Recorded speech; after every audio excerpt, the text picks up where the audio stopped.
nuestro invitado. El invitado es el doctor Juan A. Simón Jr., especialista en neurología. Su extensa experiencia de consultorio por más de 30 años le ha permitido estudiar a profundidad los aspectos tratados en esta presentación. El título de la presentación de hoy es Cuidando tu cerebro, gimnasia mental, manejando el estilo de vida. Entonces, es un placer mío presentarles a el doctor Simón. Adelante, doctor Simón. Muchas gracias, Javi. Buenos días a todos. Antes que nada, le gracias a Dios por estar aquí. Y darle gracias a Wilmet, a Manny, a Rebeca, a Ismael de Texas por la invitación. Eh, a cada uno de ustedes les agradezco porque lo que vamos a hacer hoy prácticamente es revisar el libro que él está hablando, que es este es el libro. Es, desafortunadamente en español es el único que tengo. Yo le he regalado algunos en inglés, pero es el único que tengo en español y es el cuidado de su cerebro, lo que decía Javier, gimnasia mental, manejo del estilo de vida, que es lo último que pongo, es una manera práctica de enfrentar el problema preocupante como es el deterioro de la memoria. El libro es viejo, pero el deterioro de la memoria, la preocupación por la memoria todavía existe y va a existir, porque más bien se va a ir poniendo peor a través de los años. Y así es por lo que se pronostica. Eh, es correcto. Este libro se escribió en realidad para los pacientes míos, para los familiares de los pacientes y para los cuidadores de los pacientes que a veces no son los familiares. Eh, en realidad, para mí ha sido un gusto poder revisar el libro, que fue escrito en el 2009, o sea, hace bastante tiempo. Eh, y en realidad, uno se da cuenta ahora que no solo se escribió para ellos, ahora me doy cuenta, se escribió para mí también y para cada uno de ustedes, porque el libro en realidad, si lo mira en grande, eh, en realidad es para poder tener y para poder lograr todos nosotros un envejecimiento lo más exitoso posible, dado en las circunstancias que nos presenta la vida. Porque a cada uno de nosotros seguro que la vida nos presenta circunstancias completamente distintas y poder tener un envejecimiento exitoso a pesar de las circunstancias es muy bonito y es lo que se trata este centro y esto es lo que se trataba de la casualidad, que era este libro, si lo miran en grande. Eh, y para mí es muy bonito eso porque ya yo estoy en esa etapa de la vida también, y como estamos todos aquí presentes. El, otra cosa que también me dio mucho gusto es poder, revi- revisando este libro, poder revivir las etapas de la vida mía profesional como médico, porque cada etapa de la vida tiene sus cosas, sus momentos, sus cosas buenas, sus cosas agradables, desagradables, lo que sea, todas son etapas. Y en realidad, si yo tuviera que ver las etapas de mi vida en la medicina, yo diría que la primera etapa fue cuando estudié medicina, estudié en Costa Rica. O sea, eh, tengo cierto attachment a Costa Rica, mi señora es Costa Rica, mis hijas, llevamos 51 años casados, y mis hijas en realidad son mitad cubanas, mitad costarricenses. Así que eh, todo eso tiene su sentido. Aquí hice el training de medicina, de neurología, así que la primera etapa es de estudiante, que la disfruté mucho. Después es cuando entra en la práctica privada. Y tercero es la que produce este libro, que es la transición entre la práctica privada y lo que es trabajar para una clínica. Son dos cosas bastante diferentes en cierto sentido. Eh, la cuarta etapa, en realidad trabajé un tiempo con lo que es hospice care, 5 años, no como neurólogo, sino le dediqué un día a la semana por 5 años. Y en hospice care es otra etapa completamente distinta. Y por último, la etapa que estoy viviendo ahora de retirado, que es que estoy haciendo clinical research. Y en todas las etapas tienen su challenge, todas las etapas, a todas las he disfrutado. La he disfrutado porque eh, he entendido, y yo creo que la manera mejor que yo la puedo poner es que si tuviera que estudiar otra vez de nuevo, estudiar medicina. Y una de las cosas bonitas de la vida es poder ir para atrás y decir, yo estoy hecho para lo que yo nací. O sea, cada uno de nosotros tiene, y son distintas, cada uno tiene una vida, cada uno tiene una manera, o sea, pero el poder de tener la satisfacción de decir que uno nació para esto y lo hizo, es muy bonito. Yo me imagino que muchos de ustedes comparten con la misma idea. Pero volviendo a la clínica, o sea, a la etapa de la clínica, que es la que nosotros vamos a conversar un poquito hoy. En la clínica tuve la oportunidad de ver pacientes, muchos pacientes, pero eran más o menos de 65 años hacia arriba, yo diría más de 70 años, porque es lo que presenta y en los pacientes las clínicas trabajan con Medicare y esa es la parte de eso, pero la población ya restringida es distinta a neurólogo general que lo tiene que ver todo. Aquí en la clínica empecé a ver muchos pacientes con problemas de la memoria, problemas muchas consultas que me venían o sea, porque estaban preocupados de cambios en su memoria. Y en realidad, eh, eso lo pone uno a pensar, primero, que quién debería consultarse la memoria, porque es una pregunta que ya me hicieron. Entonces ya vamos a empezar por responderle que cuando yo trabajé en la clínica, yo puse mis propias maneras de trabajar con los pacientes. Y en realidad mi concepto era que todo el que estuviera preocupado por su memoria o el familiar estuviera preocupado por su memoria, que se consultara. ¿Y por qué? Porque en medicina sí hay un factor que es general para toda la medicina, que mientras antes tú puedas diagnosticar un problema, mejor van a ser los resultados. Y ese es el concepto que yo les puse.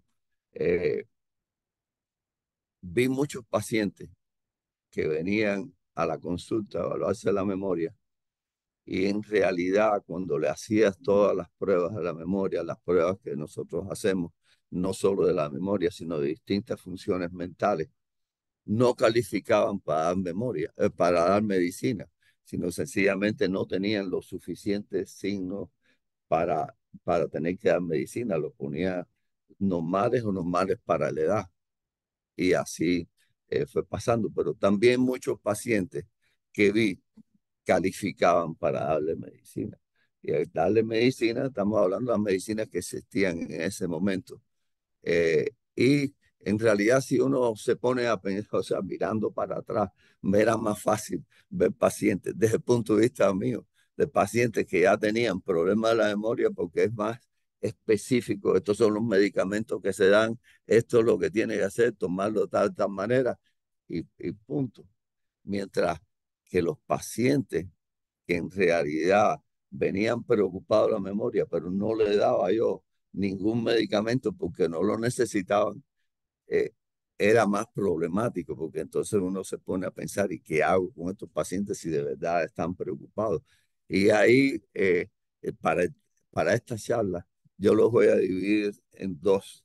Uno, los pacientes que se presentaban, que no había que darle medicina, y los que tenían demencia y había que darle medicina.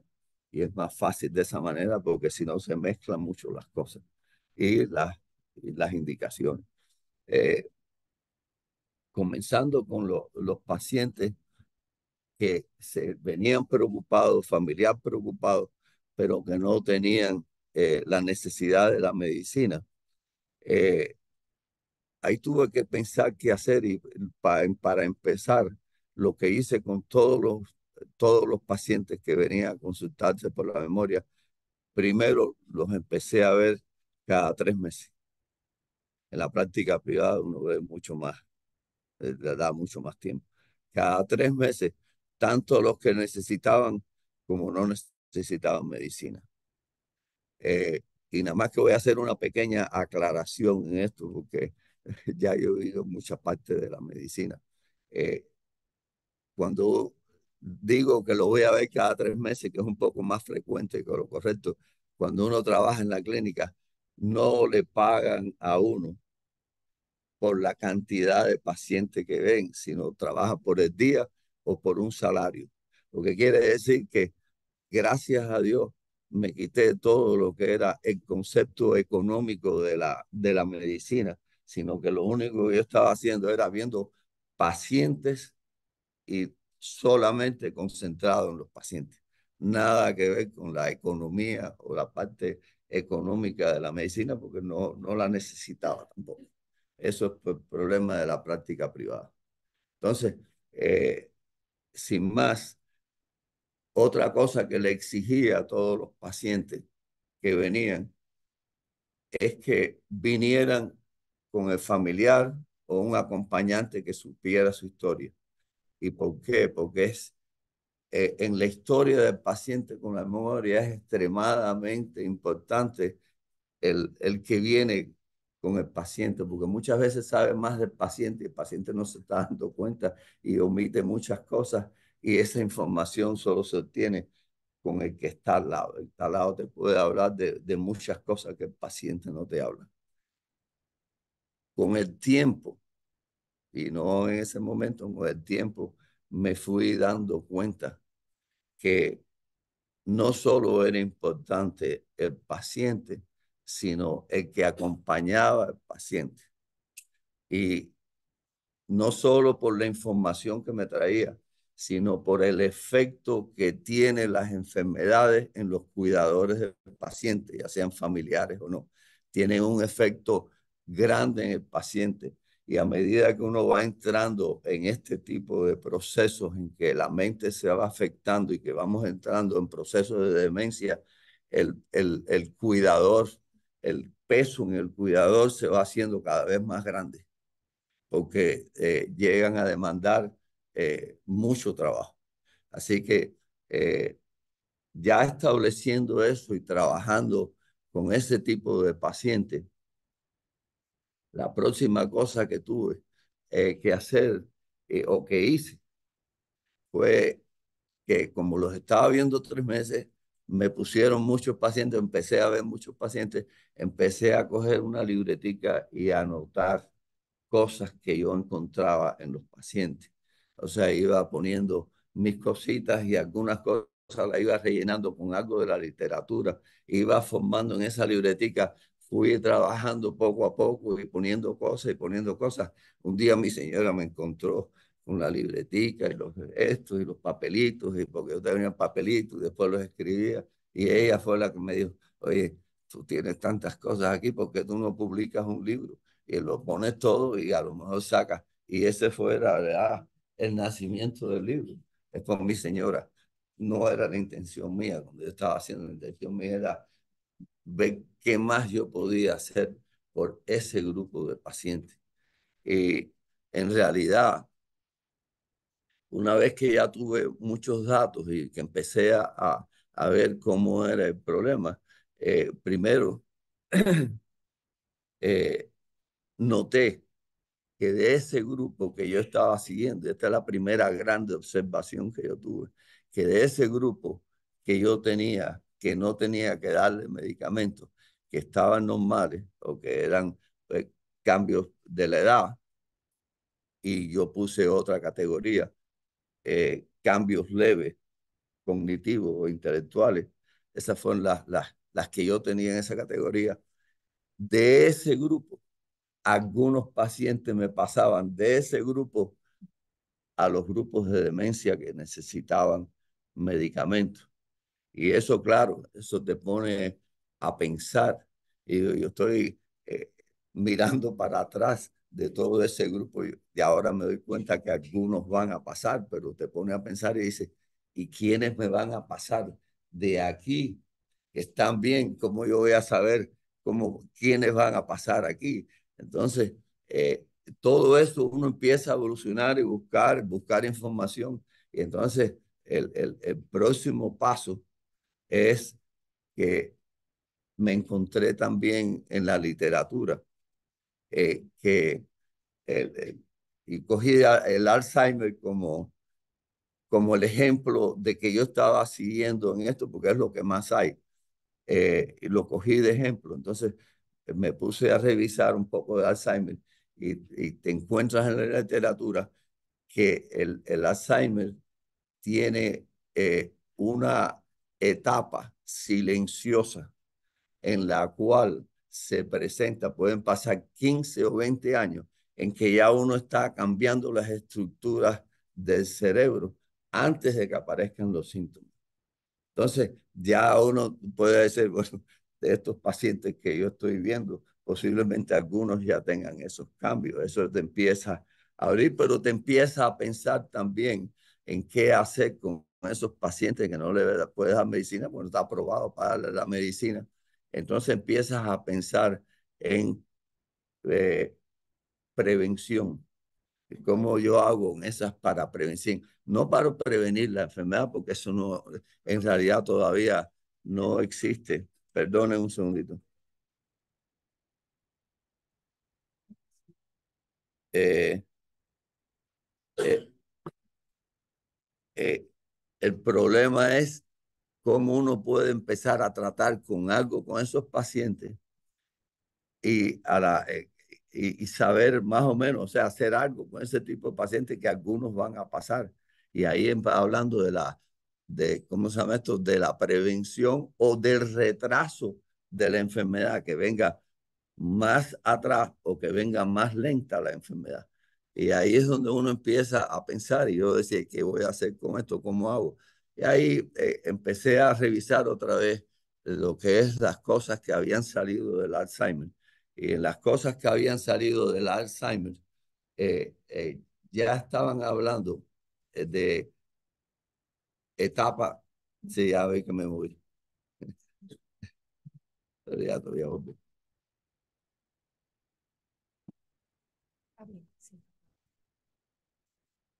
En en las cosas del Alzheimer empiezo a ver que habían, que el Alzheimer en sí eh, es una enfermedad que no es producida por un factor, sino que es producida por muchos factores. Esos factores se le llaman factores de riesgo de la enfermedad. Entonces, esos factores de riesgo de la enfermedad, yo les puse un papelito aquí porque, para que ustedes lo tuvieran, pero factores de riesgo modificables y no modificables, en cuál podía intervenir y en cuál no podía intervenir. Entonces, fíjese cómo va evolucionando todo. Y entonces, los que no podía intervenir, ¿cuáles son? La edad, yo no puedo cambiar la edad, y la genética, que no la puedo cambiar tampoco. Entonces, fuera de eso, estaba buscando los factores de riesgo en que yo podía modificar algo, lo que estaba pasando con esos pacientes, o sea, si pudiera retrasar y poder. Y aquí están los factores de riesgo que encontramos. Y son sencillos, son muy sencillos. Es común. La diabetes, la hipertensión, la hiperlipidemia. ¿Por qué eso? Porque esos son riesgos vasculares. y o sea, eh, la circulación del cerebro, la circulación y la oxigenación, la alimentación del cerebro es muy importante en estas cosas. Así que eh, eso lo puse de primero. Por supuesto que no tomar sustancias tóxicas. Este no es el grupo para hablarle de eso, ni mucho menos. Pero si hay, en la juventud, si hay cosas que utilizan que todos sabemos que son tóxicas. El mismo fumar, que es muy común, le hace daño al cerebro. Entonces, repetidos traumas. Pero lo que más uno puede, y más para este grupo, es la alimentación no saludable. La alimentación tiene mucho que ver. ¿Por qué? Porque hay sustancias que alimentos que uno come que son tóxicos al cerebro. ¿Y por qué tóxicos al cerebro? Porque promueven la inflamación en el cerebro y la sustancia y el estrés oxidativo. Entonces hay algunos alimentos que uno come que van a favor y otros en contra. Después están en el libro, están, si lo quieren, una lista y después hablamos de eso. Repetido. Entonces, otra cosa que es importantísima, que después todo esto se va a ir aclarando, es la inactividad física. O sea, cuando uno se retira, muchas personas se sientan ahí, se sientan a ver televisor, no hacen nada, pésimo para el cerebro. No le gusta el cerebro. ¿Ya? Eh, la inactividad mental también retiran el cerebro una vez que se retiran. Se los digo porque ya me lo han preguntado muchas veces. La televisión no es una manera de practicar el cerebro, es una manera pasiva de coger información y no tiene nada que ver con actividades del cerebro. Así que los que se sientan, no hacen nada, se ponen a ver televisión, están comprando una papeleta para problemas. El aislamiento social. el, el compartir, lo que ustedes hacen aquí, el compartir es excelente porque ahí están poniendo en práctica su cerebro, están intercambiando, están haciendo muchas cosas de lo que le gusta al cerebro. Los estados depresivos y emocionales. La depresión se mete con el cerebro, tanto directamente produciendo problemas como indirectamente. Indirectamente, porque el paciente no se concentra bien, no le pone atención, no quiere hacer las cosas, por lo que sea. La depresión se mete y todos los estados emocionales tienen su efecto a largo plazo en el cerebro. Entonces, de todo eso, estamos hablando, yo lo que saqué, primero, me sirvió para algo más de poder de eso, sino que eh, podía analizar cada paciente en los factores de riesgo. Ahora este es el momento de este montón de pacientes que tenemos, que no le estoy dando medicamentos, pero ahora piensen que ahora de esos pacientes algunos tienen dos o tres factores de riesgo. Entonces me daba la oportunidad de empezar a trabajar principalmente en los factores de riesgo de cada paciente. Aparte de eso, eh, ya yo empecé a incluir a los familiares y a los caregivers, porque le empezaba a explicar para que ellos mismos aplicaran esta lesión en ellos, porque ellos no sabían si ellos se iban a caer. El que tú tienes adelante a lo mejor es el que cae y no el que vino. Eso pasa y lo he visto. Entonces, ya empiezas a trabajar en tanto en el paciente como los cuidadores del paciente. Y cuando uno, y esto es ya un detalle extra, pero cuando uno empieza a poner interés y poner interés al paciente y al cuidador del paciente, eh, más confianza le cogen al médico, más se acercan al médico y más le hacen caso al médico, porque la respuesta es que te hagan caso para hacer las cosas, si no, estás hablando para el cielo, para el aire. Entonces, de ahí vienen las sugerencias que yo las puse en el libro y se los puse ahí, cosas que le gustan al cerebro, cosas que le gustan al cerebro, le puse el nombre para explicar las cosas, las sugerencias que daba, sabiendo ya los factores físicos. Y ahí los tienen. controlar los factores vasculares. ¿Con quién? Con su médico. Cada uno tiene su médico y va controlando su presión, su diabetes, etcétera, etcétera. Continúe aprendiendo toda su vida. No se quede, no se retire. No, aprenda algo que usted no sabía, a tocar el piano, a tocar un violín, a bailar. Aquí están bailando la zumba todo el tiempo. Aprenda lo que cosas, hay siempre cosas que uno a lo mejor quisiera haber hecho, pintar. Eh, Aprenda. Hay muchas cosas que uno puede hacer. Realice regularmente ejercicios mentales. Ejercicios mentales, yo les puedo decir algunas cositas nada más, porque la segunda parte del libro está dedicada a ejercicios mentales, pero ya ese sería otro capítulo que es más largo. O sea, no es más largo, pero es otra charla. Dice, los ejercicios mentales sí, porque yo me puse a pensar cómo podían hacer ejercicios mentales, que usted mismo hiciera su programa de ejercicios mentales. Y hay cosas que son muy importantes, por aquí se las puse, conceptos importantes para un programa de ejercicios mentales. Dice, rete a la mente. Cuando usted ponga ejercicios mentales, se ponga el que sea, reta a la mente quiere decir que cada vez lo haga un poquito más fuerte, un poquito más difícil, porque si no se queda estancado y está haciendo lo mismo y ya llega el punto que no está haciendo más nada. Rapidez, trate de hacer los ejercicios mentales lo más rápido que usted pueda y usted mismo se va tomando su tiempo y sus cosas y hágalo lo más rápido posible porque de esa manera estimulan más partes del cerebro. La diversificación, esto es tremendamente importante porque, y eso me lo han preguntado ya muchas veces, por eso se lo digo, que mucha gente piensa, yo estoy haciendo crucigrama, sí, está bien, es muy bueno que hagas crucigrama, pero ¿qué más estás haciendo? No, más nada, no, es que entonces estás estimulando una parte de tu cerebro, tú no estás estimulando distintas partes del cerebro, que es lo que necesita. Cuando habla de ejercicio de eso, hace distintos tipos de ejercicios mentales para que distintas partes de tu cerebro empiecen. La realidad es que la mayoría de nosotros no utilizamos todo nuestro cerebro. Entonces tú quieres utilizar la mayor parte de tu cerebro que sea posible. Innovación, haga cosas nuevas, de verdad, haga cosas nuevas. Si está lo que sea. Es más, hasta manejar, si va siempre por aquí, maneje por allá, que vea, cambie, haga cosas nuevas de lo que se le ocurra. Esto es personal y cómo uno va haciendo y va haciéndolo, depende de los gustos de la persona. Esto no es una cosa fija.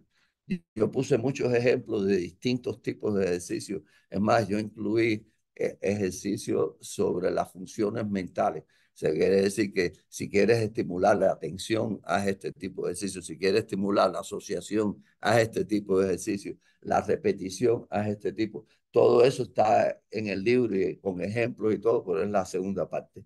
Entonces, nuevo aprendizaje, lo mismo que estábamos hablando, aprenda cosas nuevas.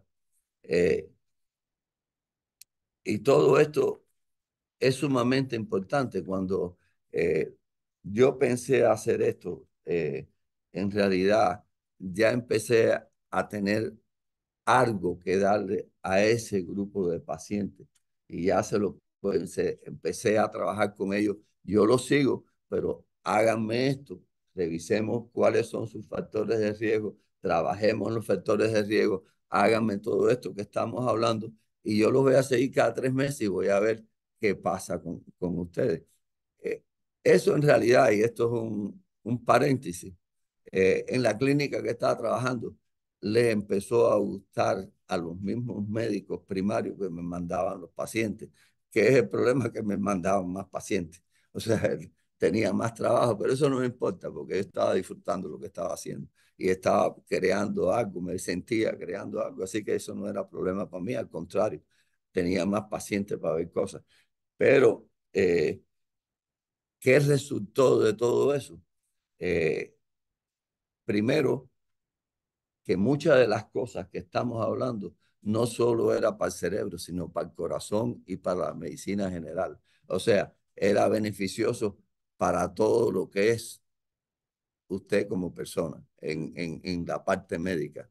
Entonces, eh, hay otra cosa que floreció de esto, que ya se lo voy a decir, no estaba en el tapete, pero se lo voy a decir de una vez. De aquí floreció que con estos conceptos que se hicieron, una vez que yo escribí el libro, cayó en manos de los jefes allá arriba y se creó lo que es en la clínica esa, la clínica de la memoria. Fue el resultado de todas estas cosas que se pusieron juntas. En la clínica de la memoria fue muy bonita. Yo trabajé 5 años antes de retirarme en ella de médico.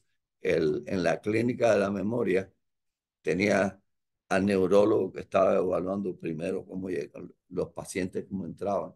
Una vez que eso teníamos a una neuropsicóloga, la neuropsicóloga que evaluaba más profundo, o sea, hacía pruebas más profundas, más demoradas en cada paciente, tanto mental como emocional, porque ya empezamos a ver las tres partes de eso. Empezamos a ver a través de la neuropsicóloga la parte mental y la parte emocional y la parte espiritual, porque los neuropsicólogos sí toman en cuenta mucho lo que es la parte espiritual. A lo mejor no la piensan igual que ustedes, porque cada uno piensa de la parte espiritual a su manera. Esto es una cosa muy personal, por eso es muy difícil de definir lo que es la parte espiritual.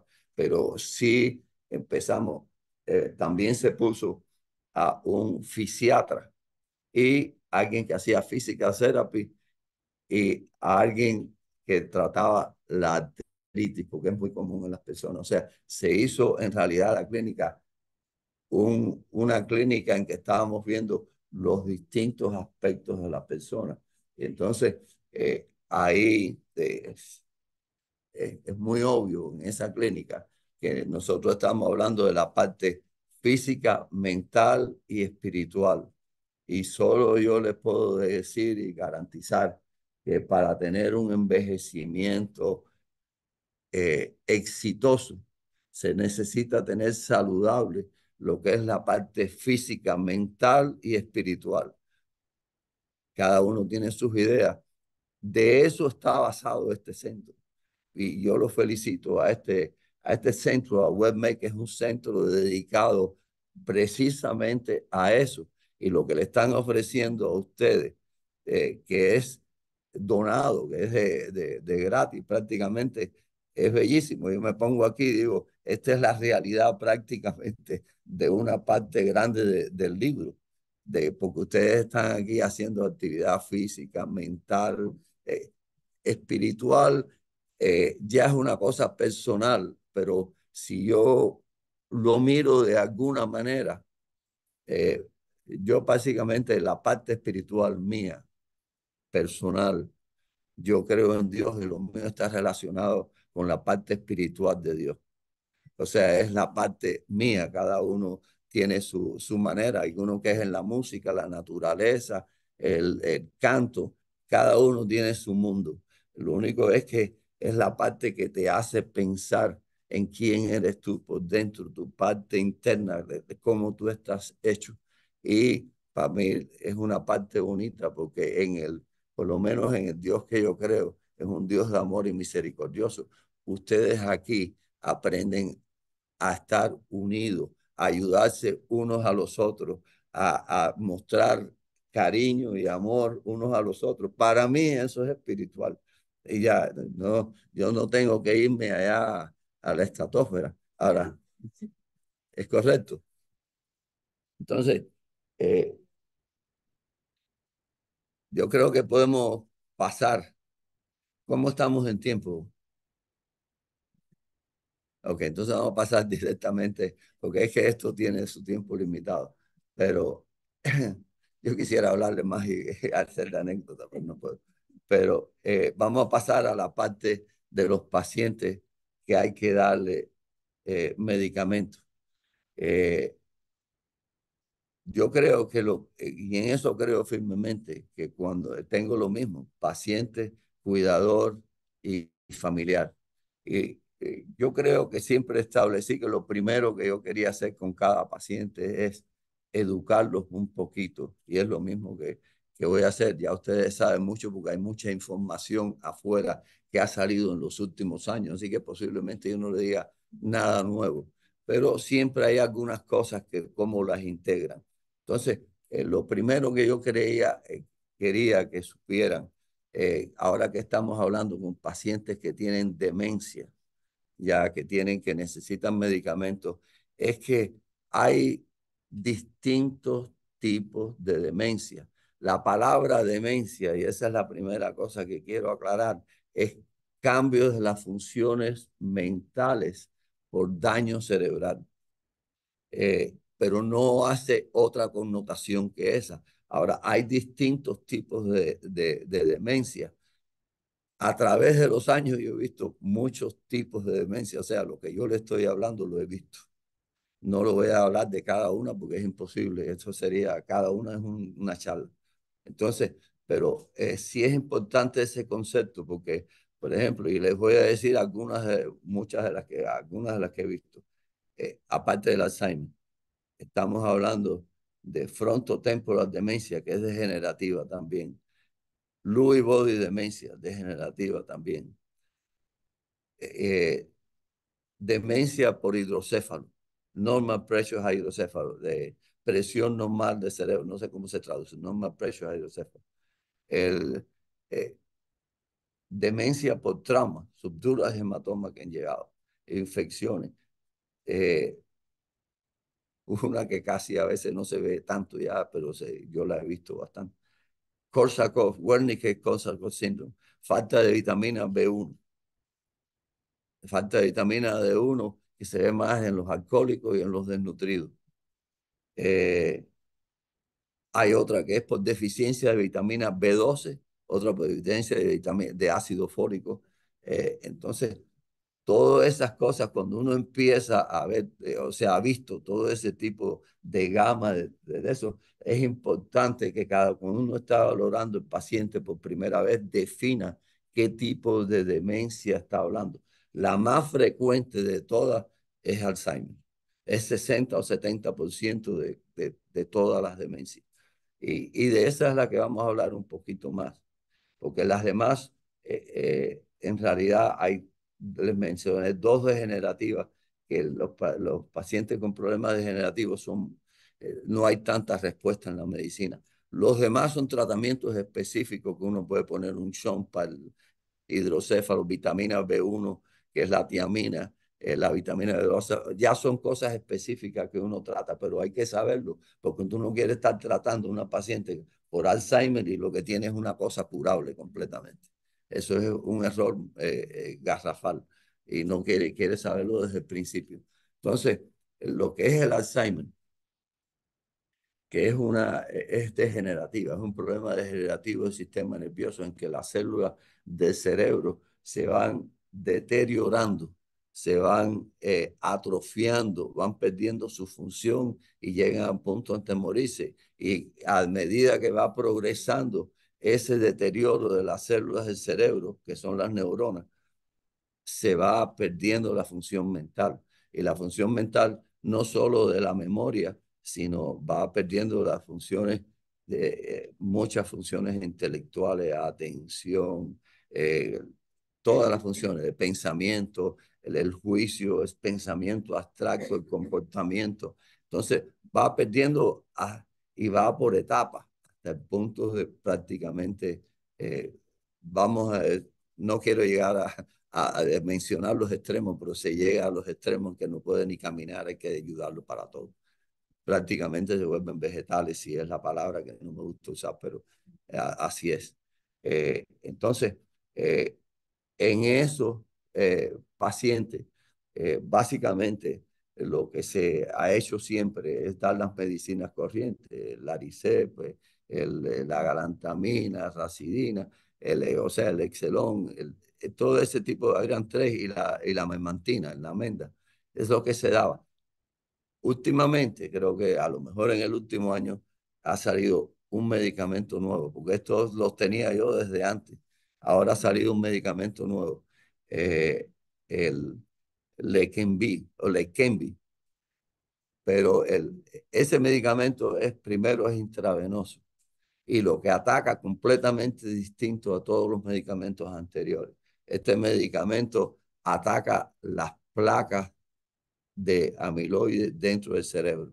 Lo que es la patología, o sea, lo que uno encuentra en el cerebro de los pacientes con Alzheimer es primero atrofia cerebral. Hay atrofia cerebral, disfunción de esas partes del cerebro. En lo que es el Alzheimer, las primeras partes que están envueltas son el lóbulo temporal y parietal, luego el frontal.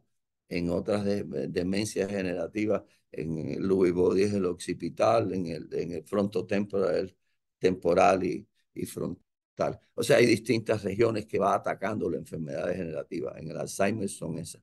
Entonces, aparte de esas, se depositan placas de amiloide y de otro, son dos proteínas que hay anormales que se van degradando y van haciendo tóxicos para el cerebro, que son la amiloide y así se llama, y la tau. Y hacen placas y ovillos neurofibrilares. No me voy a meter en eso porque es más complicado y a ustedes se le va a pasar de todas maneras. Pero este nuevo medicamento lo que ataca son las placas de amiloide.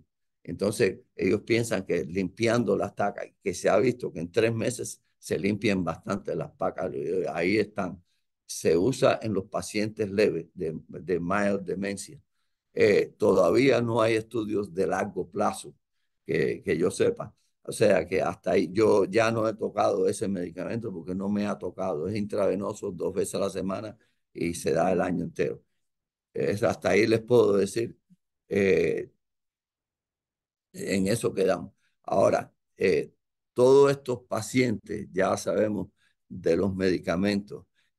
Si hay alguna cosa que también me preguntan es de la parte genética de eso, porque muchos pacientes vienen y dicen, bueno, si fulano me viene la hija, y si mi madre tiene, yo la voy a tener. Y es la parte prácticamente genética la que estamos hablando.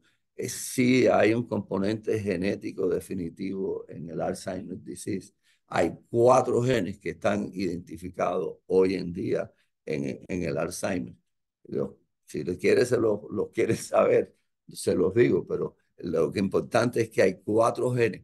Hay uno de los genes que está más asociado con la demencia más avanzada, después de los 65 años. Y hay 3 genes que están asociados con la demencia antes de los 65 años.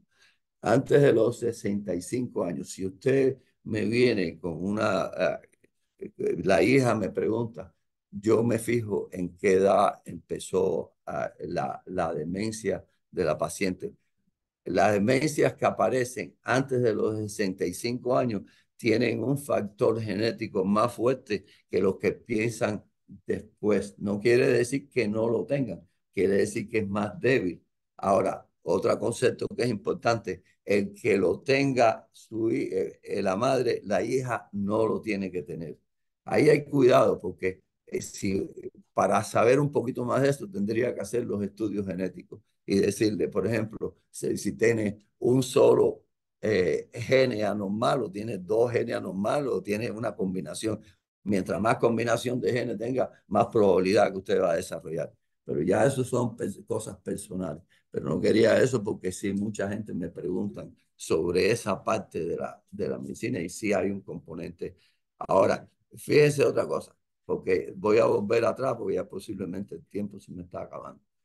Esos mismos pacientes que tienen la demencia, que yo los puse en medicamentos, que lo estoy siguiendo, a esos mismos yo les traté de aplicar los factores de riesgo, buscando que se controlaran los factores de riesgo, tratar con las familias y con la esposa o la hija o lo que sea, empiecen a trabajar en los factores de riesgo, porque son simples, son cosas que uno puede modificar. Y el concepto es que mientras antes usted pueda empezar a trabajar en los factores de riesgo, mejor le va a ir a largo plazo, va a disminuir un poco lo que es retrasar un poco lo que es la demencia, la va a hacer a lo mejor más floja.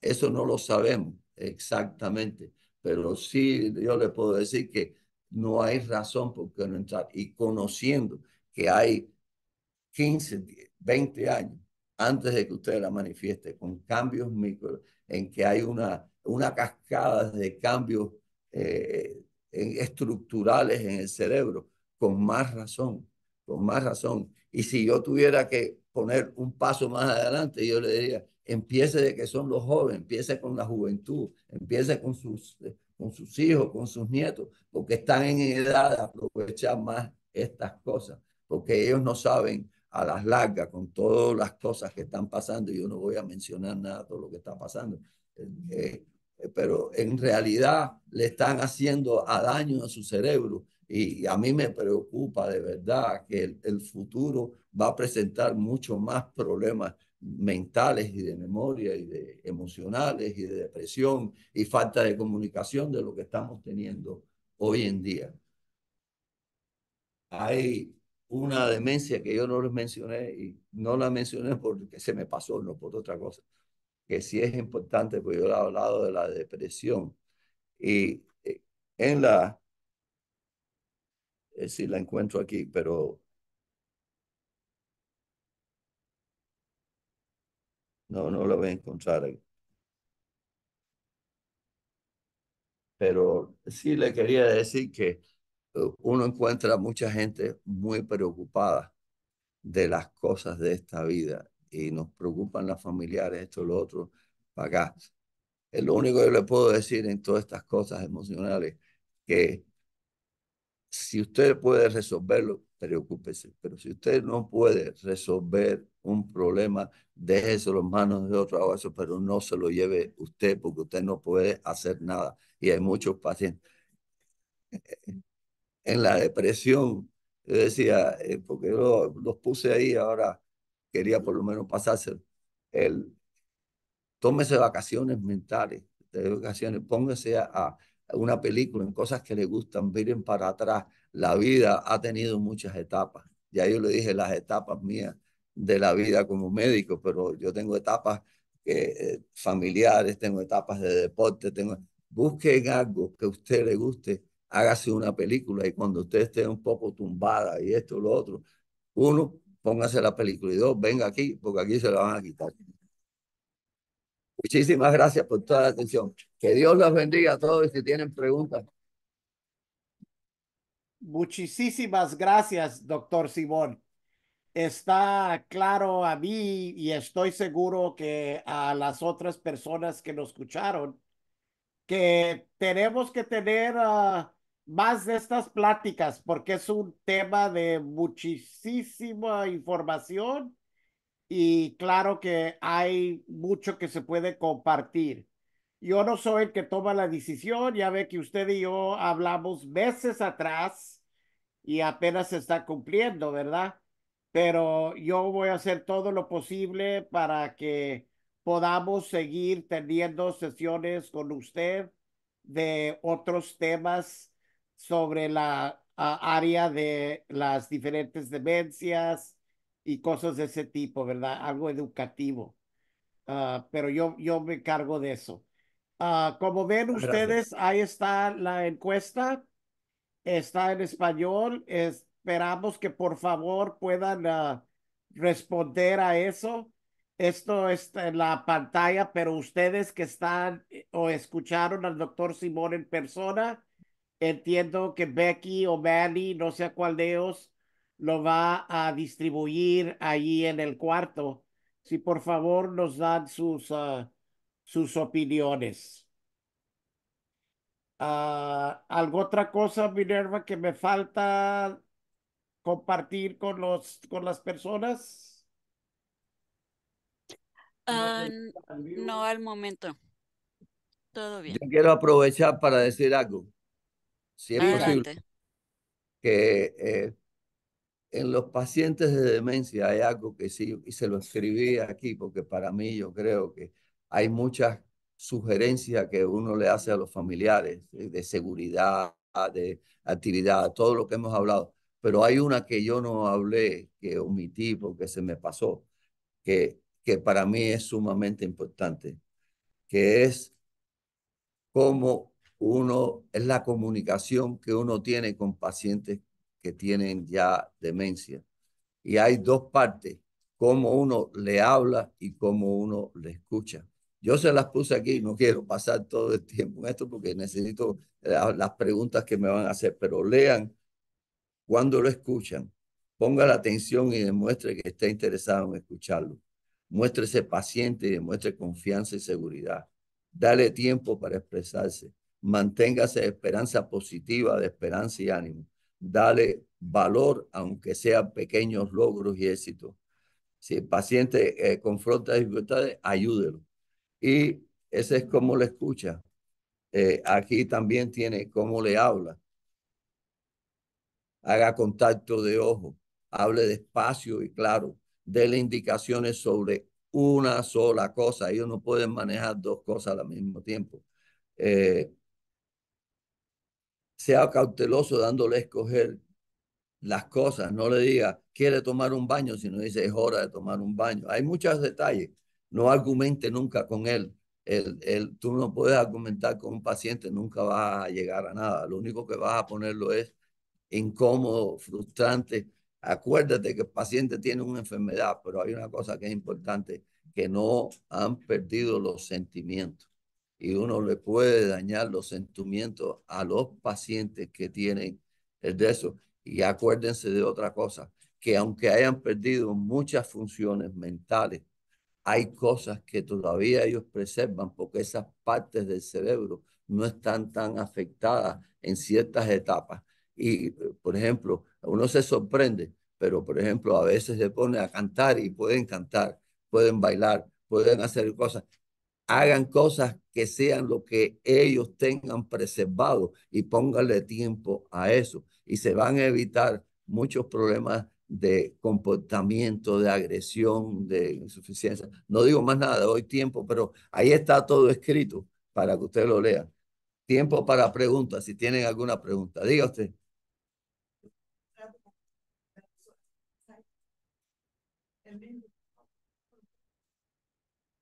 Eh, en inglés, yo te lo doy, se lo doy a uno de ustedes y se lo dan como quieran. Nada más que me pone el nombre para dedicártelo. Eso es lo único que quiero. Dígame.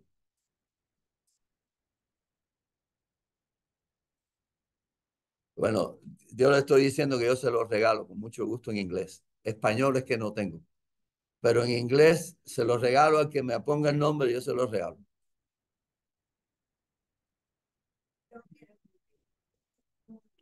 Ustedes nada más que le dan el nombre a ellos y yo la próxima vez que venga aquí se los dejo.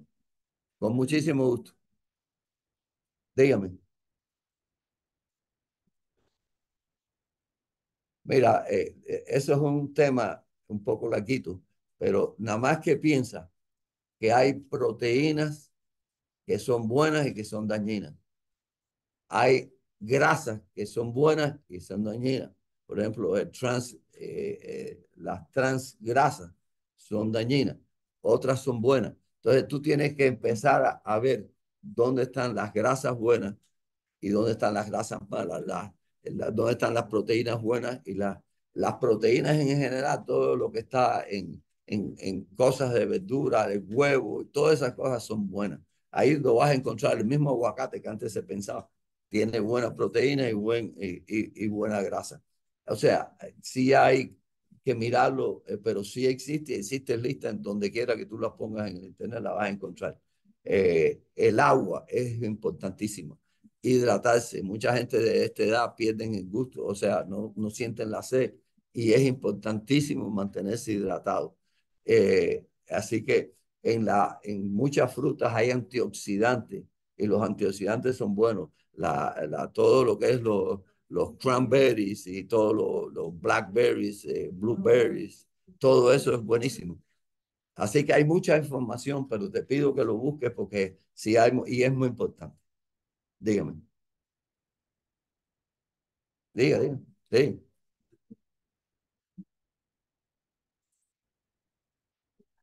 No, eso es un error mío, pues es cosas tóxicas. Eso es un error de escritura. Pero tiene, pues, se ve que lo leyó, así que gracias por leerlo. A ver, dígame.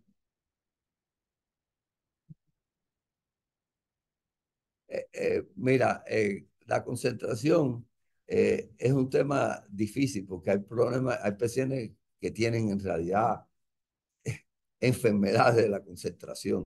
O sea, la concentración va de una persona que no se puede concentrar un poquito a tener problemas de concentración. Entonces, digamos a personas ya no que tengan problemas de conversación, hay muchos muchachos que tienen problemas de conversación y ya tienen un síndrome ya hablado, pero puedes hacer ejercicios de concentración. Aquí yo pongo algunos ejercicios de concentración, si quieres verlo después lo puedes ver. Dígame. A ver,